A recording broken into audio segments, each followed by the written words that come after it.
Takes. Hey everybody, welcome to another episode of Two Takes. I'm Chad Riedlinger. And I'm Howard Vernick. We're back to talk about everything real estate and mortgage.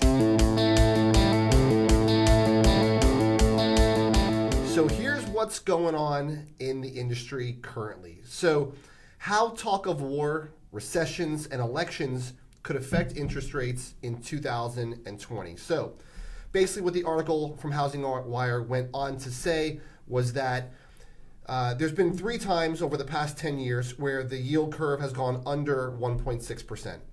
2012, 2016 with Brexit, 2019 with China. So basically what it was saying was it was all based on media scares. So what's your opinion, Howard, of how all this talk of war going on right now, all this stuff talking about recession, what do you think it's going to do in 2020 to the interest rates in the economy? Well, I think if you look throughout history, when there are events happening, just before the events happen, the smart investors get out, see what happens, and then if nothing really goes bad in the market, they get back in and go on as usual. Right. So I think moving forward, it's going to be more of the same, unless there's an event that happens that they think is going to be a long-term effect and keep the markets down. And the article did go on to say that, where there was always a rebound, that it actually went up higher than when it started once everybody kind of stopped panicking. So right now, I think it's important for loan officers, though, to educate their realtors and their clients, their past clients and their future clients, on what a recession might mean for the housing industry. Well, if you look back, and we had Barry Habib visit us, and he was a great speaker, great to listen to, and he showed us that all the economic factors were the same before each recession. Right. And those economic factors happen to be happening right now. In the recession, the housing market normally got better. Rates went down, which made housing more affordable, and people were able to get into houses. The only time that didn't happen was in 2010, when that was more than just a recession. Right. That was, for me, it was like a crime on humanity. Exactly. Well, and I think too, look, the media, they do. I accidentally watched some of the news the other day because wrestling was over and the news came on, and I couldn't turn it fast enough. And it's like literally every headline is like the world is ending. So for anybody who watches the news and they hear the word recession, they freak out right away. But look, there's really no reason when it comes to mortgages in the housing market to freak out. No, and a recession is coming. It has to. We're cyclical. Our markets are cyclical. We haven't had a recession in forever. Yeah, we've had a lot of good years. So it's coming. So it's not if it's coming, even when it's coming. It's just how deep it's going to go. Right. And hopefully our economy is good enough that it doesn't go down that far.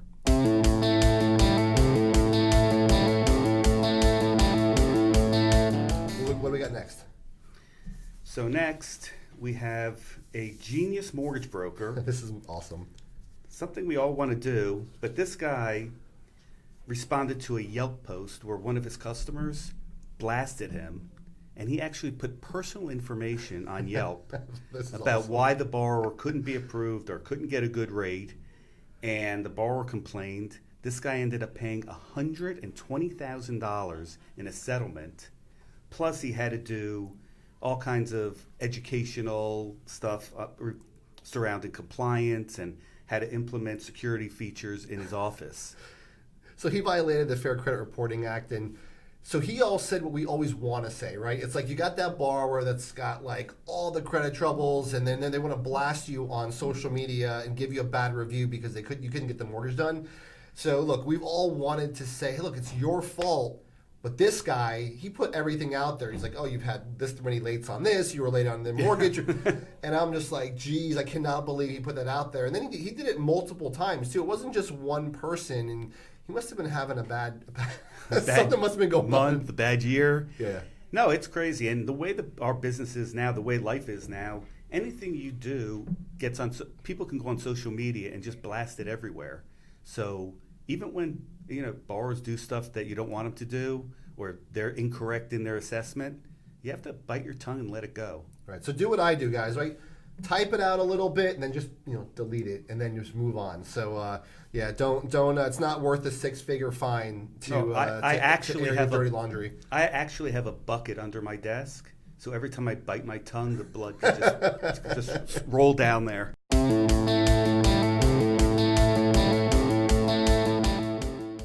All right, so next we got an article from NAR here.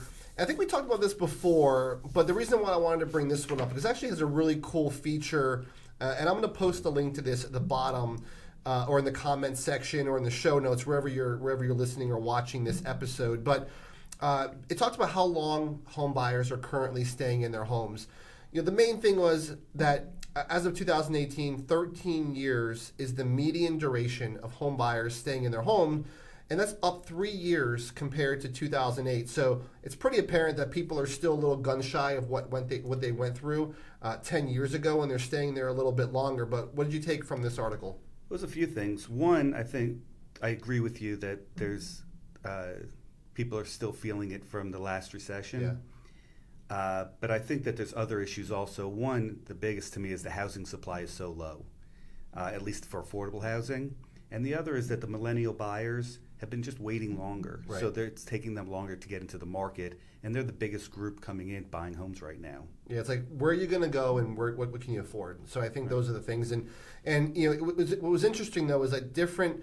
I think it showed like what metro areas were those homes turned over a little bit quicker, right? So versus maybe some more urban or suburban areas. Right. Well, the metro areas, I think they move quicker because I think that you're getting younger people, unmarried people, people without kids, and as soon as they start getting married or they start having kids, that's when they start wanting to have their single-family home. Right. They want a yard. They want to get out of the city. I think the other important thing to take out of this, guys, is like, look, people are staying in there longer, so your past customer database, you gotta continue to keep in touch with them, right? So they're going to be in their homes on average for 13 years. Be touching base with them every year. Be having those annual mortgage reviews. Just because they're staying in their home doesn't mean there's not opportunity to help them. Stop just being, loan takers and going out only after the purchase business. Look, Barry said it best: be loan advisors, be debt managers, be wealth creators. So just because they're staying in their homes for 13 years doesn't mean there's not opportunity for us to step in and help. Absolutely. The cash out refinance, God forbid their family or friends need a loan. If you're there, they'll refer you. If you're not, they'll forget and they'll go on to the guy who's in front of them. Absolutely.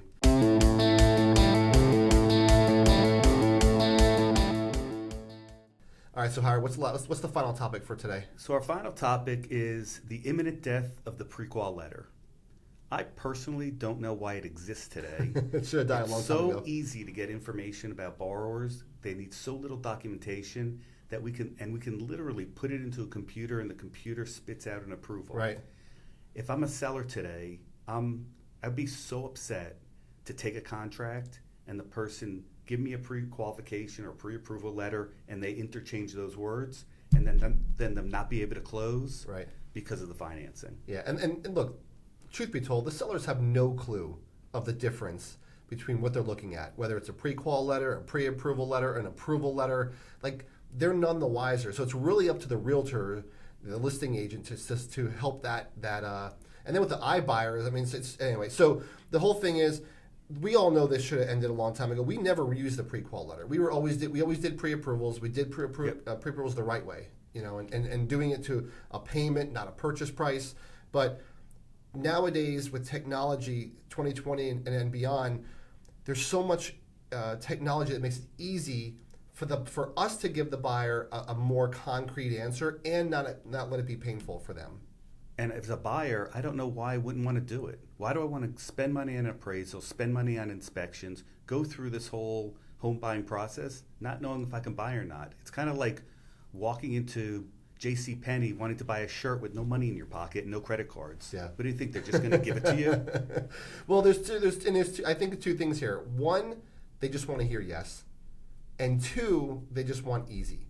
Right, and so I really believe that pre-qual letter was just easy being a sale. It was just a sales pitch. It's not 2003 anymore. In 2003, if you had a good credit score, you can get them a loan because you had a stated income, stated asset, no doc, no income. Got a pulse? Got a Good. pulse. We do the mirror test. Pre-qual. And done. And that way you can give them a pre-qual because you got a credit report. Not today.